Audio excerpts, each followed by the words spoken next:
You can find us on Twitter at GTV Ghana. You can find us on TikTok as well as Instagram. Follow us everywhere. 1 million by December is the goal. And if you don't follow GTV Ghana, your Ghanaianness may be in question. That's what we say.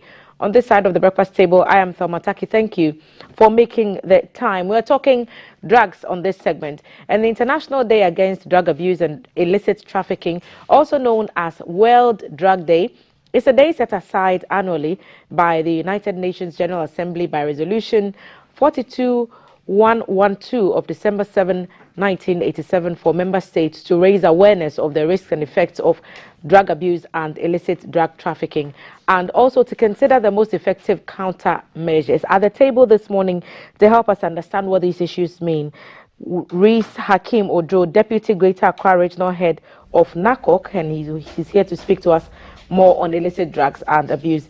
Reese, thank you for making the time. Thank you. We hear about drugs and drug abuse all the time, but why is this day so important?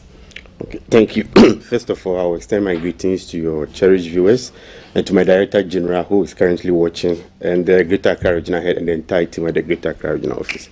The World Drugs Day is important because, as you said, it's a special day that the United Nations General Assembly set aside that during this day we should create awareness, we should sensitize the public on the need to be aware of the detrimental effects or the adverse effects of narcotic drugs abuse and also the illicit trafficking or dealing or the trade in these substances. So during this day, we are to go out there, organize programs, events, activities. It's not only in Ghana, actually, it's globally, just to make the public aware, because sometimes all that we hear from the people, especially the users who are now hooked onto the substance, I didn't know, or had I known, I wouldn't have gone into it. So on this day, we decide to go out there, meet the public, sensitize them, and make them aware of the effects of these substances. What are the most common drugs that are abused in Ghana? Okay, if we come to Ghana, I would say the most commonly abused substance is illegal substance is cannabis or marijuana, but the legal one I would say is alcohol. So the illegal one is plainly weed? Weed, yes, weed. And the legal one is? It's alcohol. Even though alcohol is legal, it doesn't fall under our jurisdiction, but it's also causing a lot of effects on the people. What are some of the effects you find with the abuse of cannabis? Let's start from there. Okay, cannabis. Research shows that when you start using cannabis at an early age, it predisposes you to psychosis or what we call mental illness.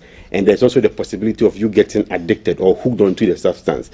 If you're also young and you abuse this substance, you are likely to drop out of school, leading you to lose your future ambition. So these are some of the general effects, aside the risky behaviors, the violence that comes with it when you are intoxicated, and also the accident and injuries that may result from your intoxication. These are some of the effects that I can mention. How do you respond when people come to you and say, well, they use cannabis, they use weed, whether they smoke it or use it in other forms, and yet they don't misbehave, and so it cannot be abuse? Well, it depends on their definition of abuse, because what we call abuse is when you repeatedly and excessively use a substance without any medical prescription. So once you are using the substance, mostly they will say that I'm not abusing it, I'm just using it. But one thing they forget is that the effects, whether you are using it for recreational or for medicinal, you cannot escape the other effects of it. For example, if you smoke cannabis, you are not only taking in the THC, which is the main psychoactive substance in cannabis, but you are also burning in carbons, because the paper that you use in smoking also goes into your system. And research shows that smoke have what we call carcinogenic elements or variables. That's cancer-causing agents. So aside, let's say, you using the marijuana for your recreational purposes, you're also exposing your system to some of these cancers that can affect you in later part of your life. Are you saying even medicinal use of drugs can be abused? Medicinal use of drugs can be abused, yes. Can medicinal use of cannabis be abused? We usually call that one, let me first make this clear. In Ghana, we don't have any medicinal use for cannabis. There is no law or permission or any doctor or medical institution that will prescribe cannabis to you, because that substance remains banned and illegal in Ghana. That is the aspect. But in other places where it is legalized for medicinal use, yes, that one will not be called abuse, but misuse. Because once you abuse medicines or medications, we at the narcotic world or narco world try to draw a line between the abuse of illegal substances and the misuse of legal substances. So we call or we classify such use, example like tramadol, as misuse. So you can misuse cannabis. Okay, you said on the legal side there is alcohol, but you've also now mentioned tramadol. Tell us the dangers about alcohol use, and then let's go to tramadol. The young people we hear are using a lot of these substances. Alcohol is a depressant that when you take, it slows down the activities of your central nervous system. However, depending on your body system, it may stimulate you or depress you. It can even make you hallucinate. That all depends on the quantity that you are taking, the situation that you were in, and age, gender, all those things come into play. So research will show that when you take in alcohol, it exposes you to hepatitis, which affects the liver. That's when you abuse alcohol to some stage, it can lead to hepatitis. Aside the addiction, which is also key, because addiction is not considered. Which letter of the hepatitis? I know that there's C. Some letters. Okay, C. hepatitis C. Yes, and the addiction is also there, where you become hooked on, and now you can't function without alcohol. Because in the past, people were considering addiction as a moral deviance, but now studies have shown that it is actually a complex brain disease. So once you get addicted to alcohol, you are also considered someone who is sick. So that is other effect. And also actions or things that result from your intoxication. For example, if you are a driver or a machine operator and you are intoxicated with alcohol, you can easily crash your car or whatever the machine that you are using. So these are some of the effects of abusing or misusing alcohol. And tramadol, that's also a legal drug, and yet it is abused sometimes. Yes, tramadol is also a depressant, just like alcohol. It's used to treat severe pain and usually sold under prescription. However, these bad guys have found ways and means of getting this drug into our system, where people buy it and take it.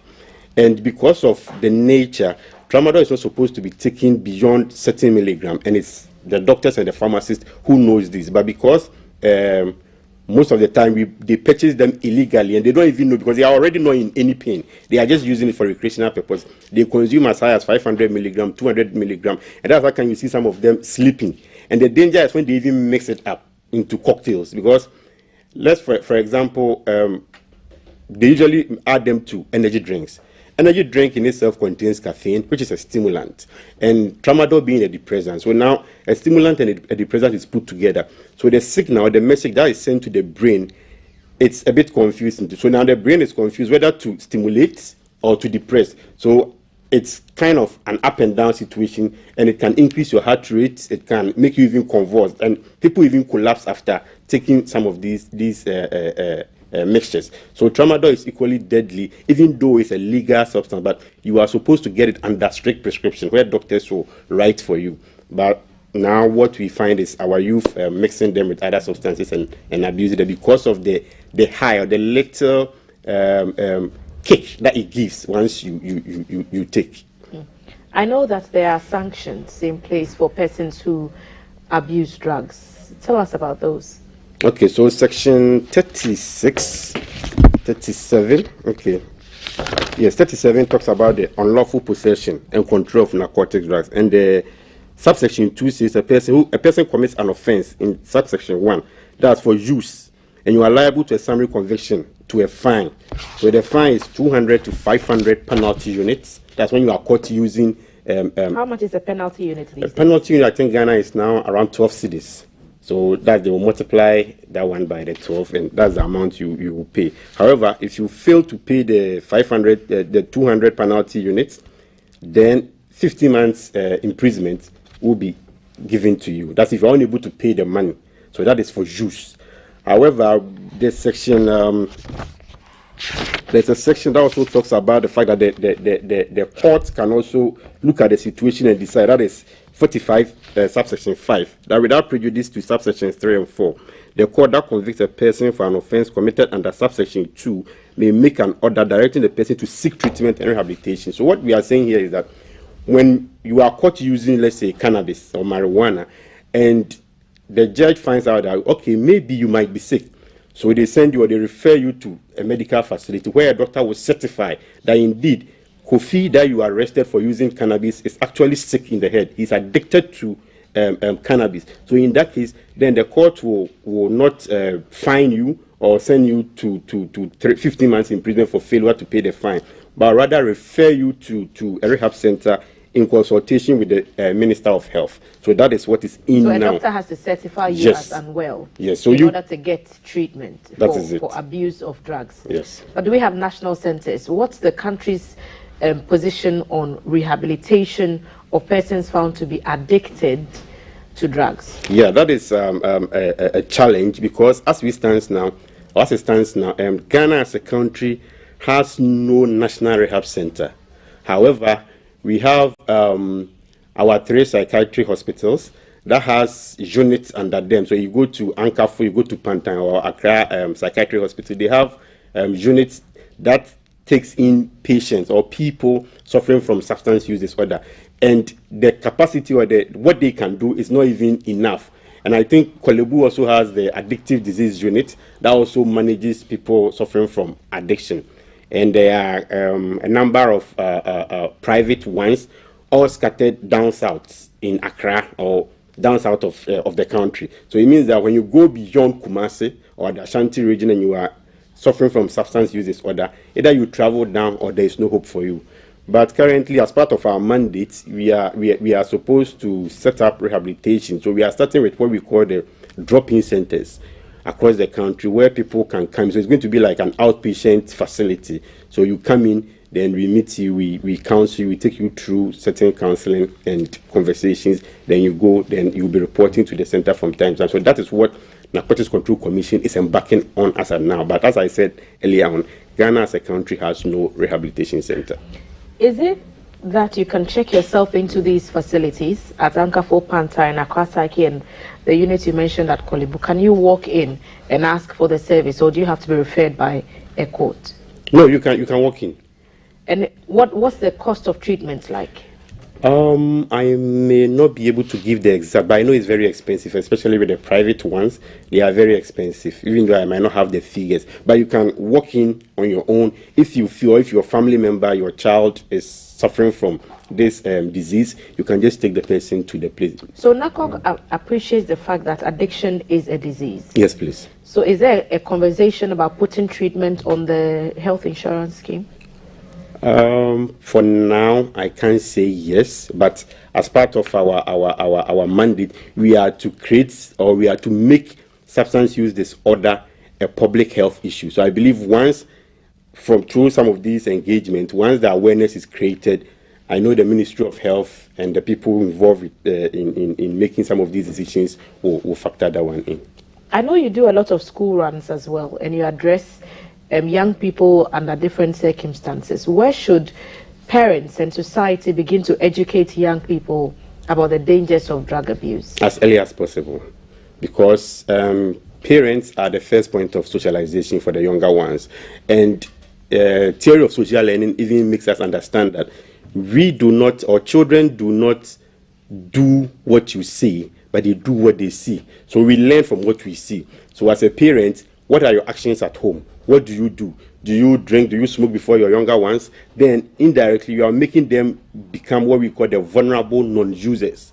That we have two types of non-users. We have the resolute non-users and the vulnerable. What's the difference? So the difference is the resolute. They've made a resolution not to use these substances.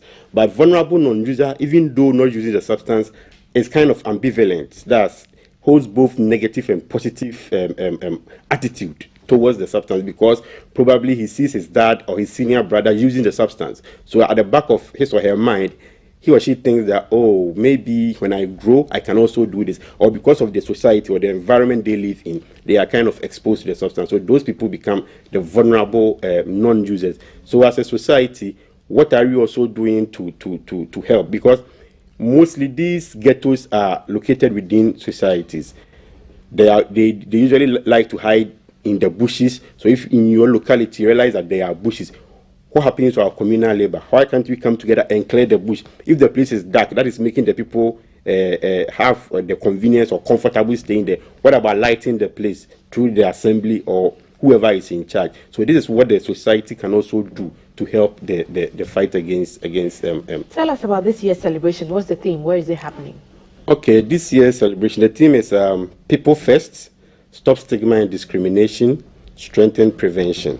So what the UNODC does is every year, based on the conversation that is out there, they come up or they develop a theme. So I think last 2 years, the theme was based on what we called care in crisis, because that was when COVID-19 was at its peak and the Ukraine-Russian war also came in. And when these things come, people suffering from substance use disorder are among the most vulnerable people when some of these unforeseen or disaster strike. Because, for example, most of these guys are homeless. They live at the benevolent acts of passerbyers who give them some tips to buy whatever they want. And now there's a lockdown. The whole country is shut down. Nobody comes to town. Already they are not even supposed to be seen on the streets. So where do they go?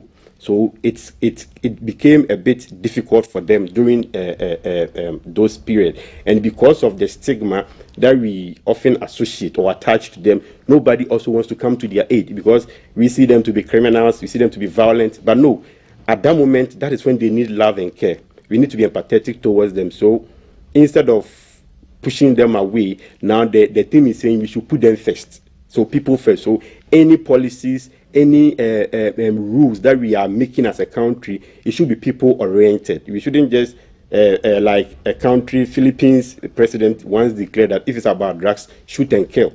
We shouldn't go that tangent. That's what the UN is now trying to tell us, that we should stop stigma, discrimination. Now people don't even want to employ people suffering from, yes, even those who have even come out from recovery. We don't even want to employ them, and that's the discrimination they suffer. So once we push them away, we expose them back into their old life. So we are to embrace, be empathetic towards them, show them love and care, and we need to also strengthen prevention. That is to at least stop them or prevent people from going into it in the first place. And this year, Ghana, this is all part of the activities. We have media engagement. Tomorrow, the Greater Accra region will be having a community-based program at Malata area, where we will meet the people in that community and sensitize them, create awareness for them.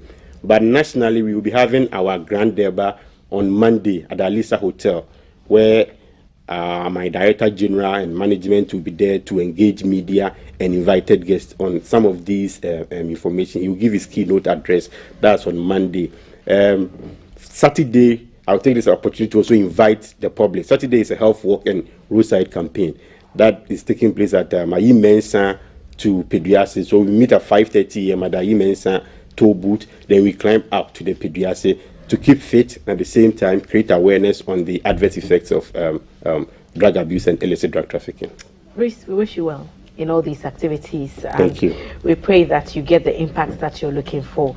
Reese Hakim Woodrow is the Deputy Greater Accra Regional Head at NACOC, the Narcotics Control Commission, and they are on a drive to educate persons on the importance of abstinence from drugs and other substances that are able to get you addicted. And it's about the International Day Against Drug Abuse and Illicit Trafficking. Tomorrow there's a media engagement, a community-based program at Malata Market. And on Saturday there's a health walk from Ayi Mensah toll booth to Peduase at 5:30 a.m. And also on Monday there will be a Grand Derby at the Alisa Hotel. All these activities are to highlight the importance of knowing the dangers of drug abuse and what you can do as a community, as a parent, to help young people to abstain. This is about World Drug Day celebration, and NACOC is leading the charge. Thank you, Reese, once again. Thank you for talking to us. We'll take a quick break. When we return, we'll be talking to